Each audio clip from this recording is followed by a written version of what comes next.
الحمد للہ رب العالمین والصلاة والسلام علی سید الانبیاء والمرسلین اما بعد فاعوذ باللہ من الشیطان الرجیم بسم اللہ الرحمن الرحیم وَلِلَّهِ غَيْبُ السَّمَاوَاتِ وَالْأَرْضِ وَمَا أَمْرُ السَّاعَةِ إِلَّا كَلَمْحِ الْبَصَرِ أَوْ هُوَ أَقْرَبُ إِنَّ اللَّهَ عَلَى كُلِّ شَيْءٍ قَدِيرٌ صدق اللہ العظیم۔ سابقہ آیات میں آپ نے دیکھا اللہ تعالیٰ نے مثالیں دے کر اپنی توحید اور اپنی الوہیت کا ذکر فرمایا ہے۔ اس آیہ کریمہ میں اللہ تعالیٰ اپنے علم اور اپنی قدرت کا اظہار فرما رہا ہے۔ اللہ تعالیٰ ارشاد فرماتے ہیں وَلِلَّهِ غَيْبُ السَّمَاوَاتِ وَالْأَرْضِ، اور اللہ ہی کے لیے ہے آسمانوں اور زمین کی چھپی ہوئی چیزیں، یعنی غیب جو ہے، غیب کا معنی یہ ہے کہ جس کو آپ ادراک سے، حواس سے اور عقل سے جس چیز کو آپ نہ جان سکیں وہ آپ کے لیے غیب ہے۔ حواس سے خمسہ ہیں، آپ کی آنکھ ہے، آپ کا ناک ہے، آپ کا ہاتھ ہے، ہاں جی، اور آپ کے کان ہیں، یہ اور آپ کی زبان ہے، یہ ہیں چیزوں کو جاننے کے اللہ تعالی نے اس کو ادراک مدرکات بھی کہتے ہیں، حواس خمسہ بھی سے کہتے ہیں۔ یہ حواس کے ذریعے علم حاصل ہوتا ہے، اور ایک ہے آپ کی سوچ، عقل بھی ایک نور ہے۔ تو یہ چیزیں جہاں تک ان کی پہنچ نہ ہو، ان چیز عقل سے بھی چیز پوشیدہ آپ اس کو جان نہ سکیں اور حواس سے بھی نہ جان سکیں، وہ کیا ہے؟ وہ غیب ہے۔ تو یہ غیب اور کلی طور پر غیب، یہ بات یاد رکھیے، کلی طور پر غیب کو یعنی عالم الغیب وہ صرف ایک ذات ہے، اللہ جل مجدہ کی، بس اللہ کی سوا کسی کے لیے یہ لفظ کہنا عالم الغیب یہ غلط ہے۔ عالم الغیب صرف اللہ کی ذات ہے۔ ہاں اللہ جل مجدہ قرآن مجید کے تصور سے جو ہے نا فکر سے آپ کو یہ چیز ملے گی، آپ مطالعہ کریں گے کہ اللہ تعالیٰ نے اپنے کرم سے بعض لوگوں کو بعض غیوبات پر مطلع فرما دیا ہے۔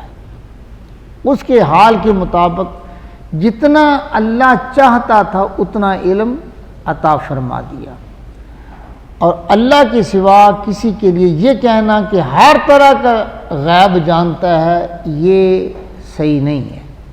ہر طرح کا غیب صرف کون جانتا ہے؟ اللہ۔ زمین و آسمان کا جو غیب ہے یہ صرف اللہ کے پاس ہے۔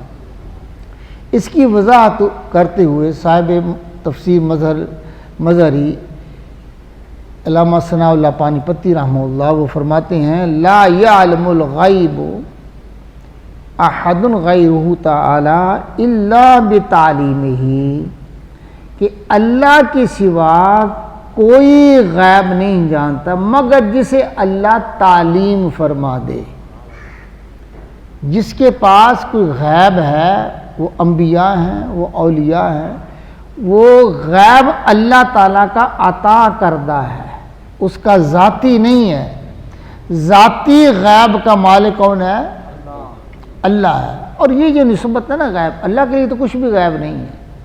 میں نے جو تعریف کی ہے یہ ہمارے لیے ہے کہ یہ چیزیں ہمارے جو ہم سے غیب ہے، اللہ تعالیٰ سے کوئی چیز پوشیدہ نہیں ہے، تو یہ ہماری نسبت سے یہ لفظ استعمال ہوتا ہے غیب کا۔ تو اللہ تعالیٰ فرمایا ہے للہ غیب السماوات، اور اللہ کے لیے جو ہے نا وہ آسمانوں کو والارض، اور زمین و آسمان کا غیب کس کے لیے ہے؟ اللہ کے لیے۔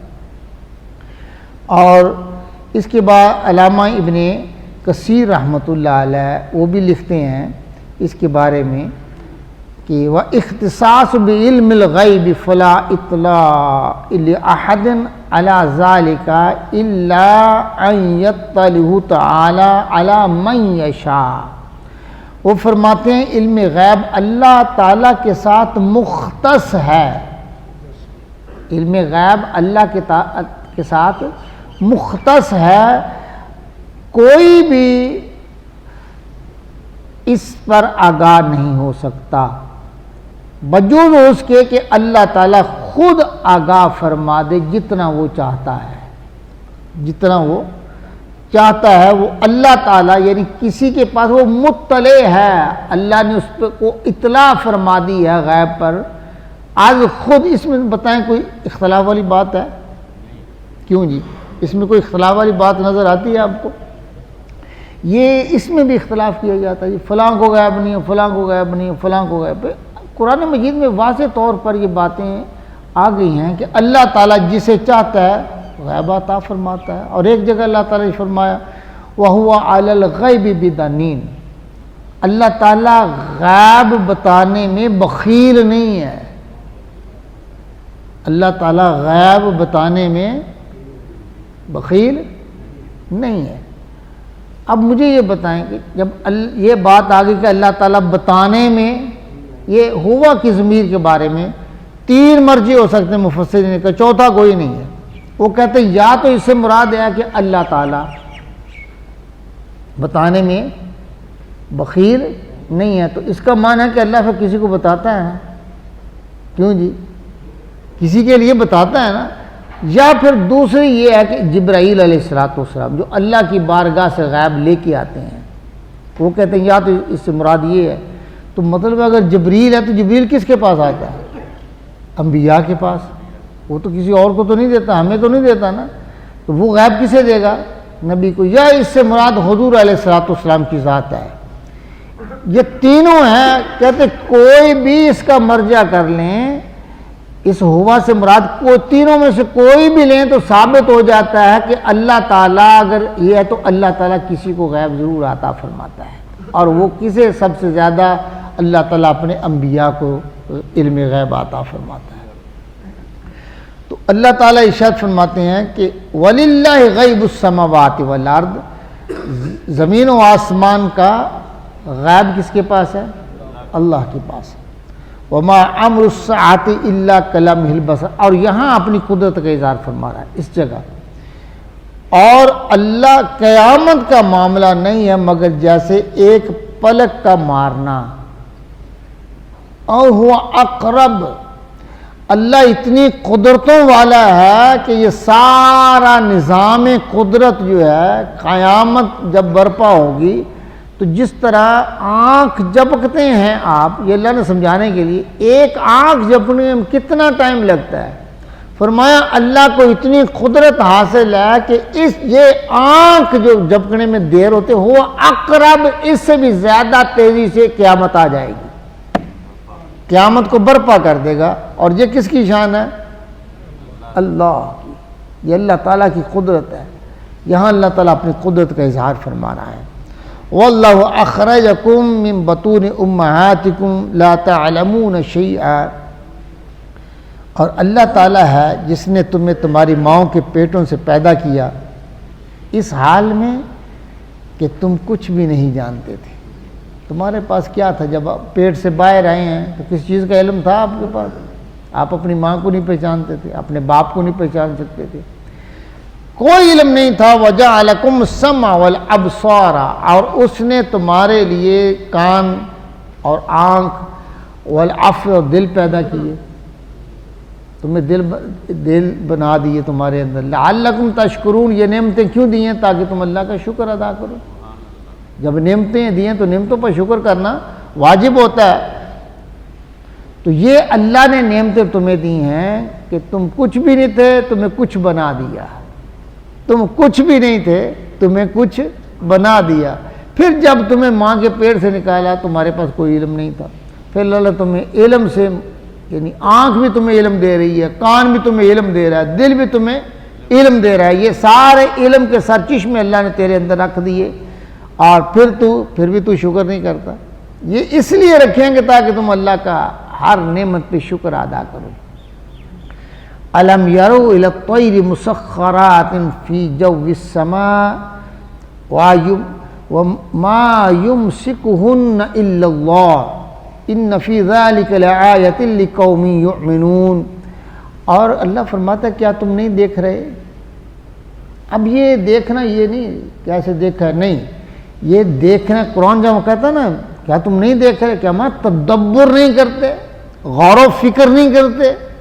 اللہ یہ فرما رہا ہے اِلَى الطَّيْرِ، پرندوں کی طرف دیکھو، پرندہ جو ہے مسخرات، یعنی وہ اللہ کا حکم کا بندہ ہوا ہے، اللہ اکبر، اللہ کی اطاعت میں فی جو السماء، آسمان کی فضا کے اندر اس کے نظام میں بندہ ہوا ہے۔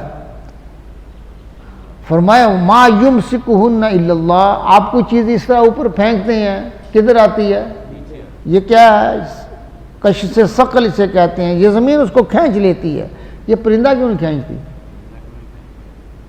دیکھو نا، یہ پرندہ کیوں نہیں کھینچتی؟ یہ جہاز کا نظام جو بنایا ہے اس کو اتنی تیزی سے نکالا جاتا ہے، اس کی جو ہے نا جو کشش ثقل ہے زمین سے، تاکہ وہ تیزی سے اس کو، اس نے پاورفل اس کے اندر انجن ہوتے ہیں، اس کو اتنی تیزی سے اوپر لے کے جاتے ہیں تاکہ یہ واپس نہ آ جائے۔ یعنی پرندے کو دیکھ کر اس میں غور و فکر کر کے غیروں نے جہاز بنا لیے اور ہم نے پتنگ بنا لیے۔ ہم نے، یہ ہماری یعنی بد نصیبی ہے نا، قرآن ہمارے لیے اترا ہے، فائدہ دوسرے لے رہے ہیں۔ ہاں جی، اس کے پرندے کو دیکھ کر انہوں نے کہ یہ کیسے اڑتا ہے، اس کی ساقت کیسے بنائی ہے، اس کے پر کیسے ہیں، یہ پروں کی حرکت کیسے ہے، وہ سارا انہوں نے غور و فکر کر کے جہاز بنا لیے۔ تو اللہ فرما رہے ہیں کہ یہ پرندہ کیوں نہیں نیچے آتا؟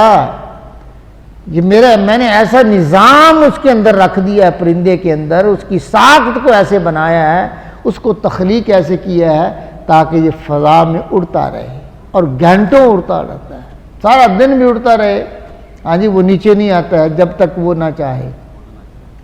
اور فرمایا یہ دیکھو انہیں کوئی چیز روکتی نہیں ہے، ما یمسکہن الا اللہ، مگر اللہ ہے جس نے اس کو فضا میں قائم رکھا ہوا ہے۔ ان فی ذلک لآیۃ لقوم یؤمنون، یہاں فرمایا بے شک اس میں نشانیاں ایمان والوں کے لیے۔ اس میں نشانیاں کس کے لیے ہیں؟ ایمان والوں کے لیے، انہیں پتہ چلے کہ ہمارے رب کی قدرتیں کیسی ہیں۔ اللہ اکبر۔